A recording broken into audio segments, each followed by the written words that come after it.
Hello children, this is Asta Mewada. Welcome back to another lesson in social science. Today we are going to learn about the early states of political system in India. Now, when we talk of early states, we are talking about states around 2500 years back. And political system here refers to the way these states were ruled, or you can say governed. So this lesson basically talks about the way the early states were ruled in India. So let's begin. We get information about the political system and institutions from Vedas, epics and Buddhist texts. Now political system, as I mentioned earlier, means the way the states were governed, and institutions means organization which basically had a particular function. This information we get from the Vedas, that is information about what the political system and the institutions were like in these early states. We have already learnt in the previous lesson what Vedas are, right? These are hymns and there are basically four types of Vedas. We saw that there is Rig Veda, Yajur Veda, Samaveda and Atharva Veda. So this is one source from which we get information about the kind of political system and the institutions during the early states. Second source is the epics.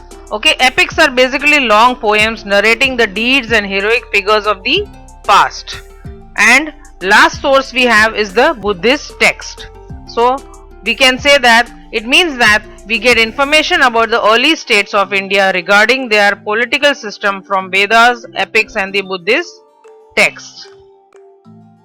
Now, in the Rig Vedic period or Vedic period, the form of statehood was similar to that of Kabilai rule. We have already learnt about the Vedic period in a previous lesson, which says that there are references of life of people, their political institutions like the Sabha and Samiti. Rig Vedas also provide us information about the social and religious life of the people during that time. So here in the Vedic period, the statehood, that is the independent nation, was similar to the Kabilai rule. You have heard of the word Kabilai, meaning a group of people living together, right? So during this time, its head was the Rajanya, who was elected by the people. Again, like I mentioned, political systems like the Sabha and Samiti existed. These are institutions where they sat and discussed the important issues and gave justice. This community was also called Vish. Afterwards, different types of political systems were implemented in India. Now, coming to Janpad, an important topic this is, okay. Till the end of the Vedic period, of course, the community or the Jana used to select their king from amongst themselves, basically to protect themselves. And the post of the king was not hereditary. But around 1000 BC, the position of the king started becoming important. Why? This happened because the use of iron helped people to clear large areas of land. Small kingdoms or Janapads started to come into existence. The earlier states of different clans. By clan, you mean a group of people of common descent or family. These different clans were established in Punjab and Ganges river area. That is, the people slowly started settling near Punjab and Ganges river area. Now, slowly the rulers of these Janapads undertook conquest of new territories and expansion of their kingdoms. Hence, now the kings gained importance and their posts became hereditary. Here in your textbook you have two important groups mentioned, that is the Kuru and Panchal. Please note them, they are important. Okay, now coming to Mahajanapads. Now, the expansion of Janapads, it created large territorial states or the Mahajanapads. There are basically 16 Mahajanapads that have been found in India. These were either republics or monarchy type of states. What do you mean by monarchy and what do you mean by republics? Republic means that they were ruled by a group elected by the common people. There was no king. Decisions were taken by a majority vote. Whereas in monarchy, the king ruled and he was very powerful. And again, kingship was hereditary. Now in your textbook you have a table mentioning the 16 important Mahajanapads and their capitals along with their present locations. Let us take a look at them. Now, let us see the 16 Mahajanapads mentioned in the table in your book.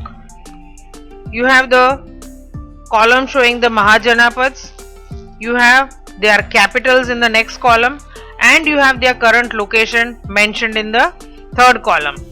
Of these, the important ones you can take: number 2 Vaji, number 3 Malla, number 5 Magad, Kosal, Vatsa. These are the important ones. Okay, let's take each one of them now. First you have Anga, capital is Champa, which is in East Bihar. Please note that most of them are in Bihar or Uttar Pradesh. Then number 2 you have Vaji, important. Please take next to that. Capital is Vaishali. It is located currently in North Bihar. Number 3 you have Malla, Kushinara, capital. Number 4 you have Kashi, capital is Varanasi, again in Uttar Pradesh. Number 5 you have Magad, please stick next to that, that is very important. Again in South Bihar, capital is Girivraj. Next you have Kosal, capital is Ayodhya, again in Uttar Pradesh.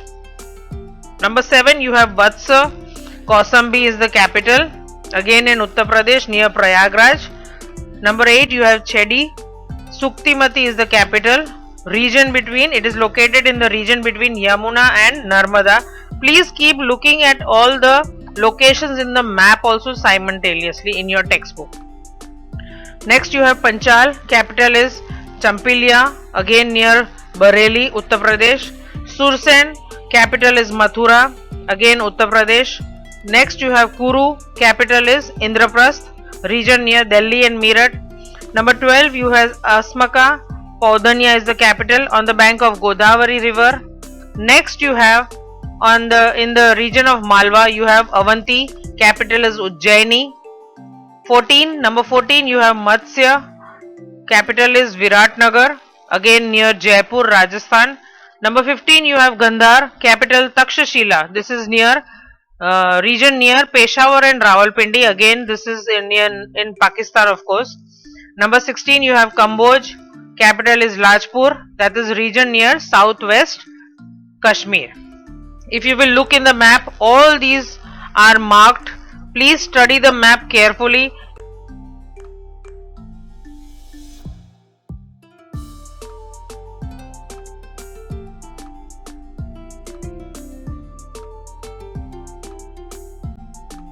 Let us go to the monarchy state system. The state in which the king was the chief was called monarchy. Among the Mahajanapads of this time, there was competition for power. Each king wanted to show his dominance. Okay, they were always wanting to show their power, which mainly consisted of, and these 4 states, which were these 4 powerful states? Magad, Kosal, Vatsa, Avanti, in which Magad eventually became famous as a powerful state. Now let us see Magad. At the time of Buddha, in monarchy state system, Magad became powerful Mahajanapad. These powerful dynasties ruled over Magad. Now what do you mean by dynasty? Dynasty is basically a line of hereditary rulers of a country. So you have 3 dynasties mentioned here: Haryanka dynasty, Nag dynasty and the Nand dynasty. Let us take the first one, Haryanka dynasty. Who was the founder of this dynasty? Bimbisar. Okay, and the headquarter or the capital of Magad was Rajgiri, which was situated on the banks of the Ganga and Son river. You can see in the map also. After him, who took over? His son Ajata Shastru came to power and made Patliputra his capital. He fought a war with Vaji Union and defeated Lichavis. In this way he extended the rule of Magad. So he extended his locality, area. Second, you have the Nag dynasty. This came into power after Haryanka dynasty, which includes king named Shishu Naga, who was associated with Buddha religion. He was following Buddhism. Third, you have the Nand dynasty, again established by Mahapadmanand, which was most powerful. He is considered to be the first Indian emperor. During his time, Magad had become the most powerful state in India. And at the time of Alexander's invasion also, Magad was ruled by the king named Dhananand of the Nand dynasty. So this is about Magad. Now we will see. Now coming to Republic. A republic is a state directly or indirectly ruled by head who is elected by the people. So the head over here is elected by the common people. The republic was a significant feature of ancient state and system of governance. That is the way it was, these states were ruled. This is an important feature. The common meaning of Gana is mass. You can see the meaning down, was used for a group of many members. A state run by more than one member can be called a republic. At this time, there were some states in which the king was chosen by the people. Such a state was called republic. There were republics of Lichavi of Vaishali, Shakyas of Kapilvastu, Videh of Mithilia, Mala of Kushinara, etc. In such a system of affairs, each member was given the status of king. Now let us look at a powerful republic, the Vaishali Vajji state. Now the states which were having monarchy, their kings, they were starting to get very powerful, and what they started doing, they started trying to occupy the surrounding territories. Seeing to this danger, some of the states like Lichavis, Vaji, Gyatok, etc., some 8 to 9 tribes, they got together and they established the union state for their protection. And this state is known as the Vaji. Vaishali, which was the capital of Lichavi, was the main center of the union state. Now, how was the state administration in the republic? It was governed by a Sabha, where all the powers rested in the hands of the members, and the members sat in the Sabha and all the affairs were passed in the house by vote or unanimity. Okay, the place where meeting was held was called sanctum. Now, all age group members were part of the state assembly. The Republicans elected their president for state administration, who was chosen by election. In the republic, each member was considered as the king. That is, republics had their own council in which many important issues like administration, defense, etc. were discussed and then decided upon.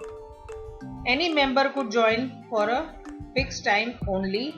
An executive committee assisted the president of the republic in the administration of the state. Now let us take a look at the social life and state administration of republic states. Now during excavation, the archaeologist department has found that people lived in small houses. They reared cattle and grew crops like wheat, rice, barley, sugarcane, sesame, beans, etc. Again, many clay vessels have also been found. The kings of the states of that time used different ways to defend the states. The capital of the states were fortified with strong and high walls built of bricks and stones. The walls found in Allahabad is approximately 2500 years old. Okay, the kings undertook the building of forts not just for defense but also to help people earn livelihood. The Mahajanapadas at that time required huge armies and strong forts to defend themselves. They collected. So to meet these expenses, they collected taxes from the people to fulfill their requirement. How was this done? The farmers gave 1/6 part of their produce to the royal treasury. The skilled workers offered to work voluntarily for a day for the state. Cattle and sheep herders paid taxes in the form of animals and animal products. Traders gave tax on goods bought and sold. So this is how they contributed. There are noteworthy changes in agricultural practices during the time of the Mahajanapada. Why? This was mainly because of the use of iron tools.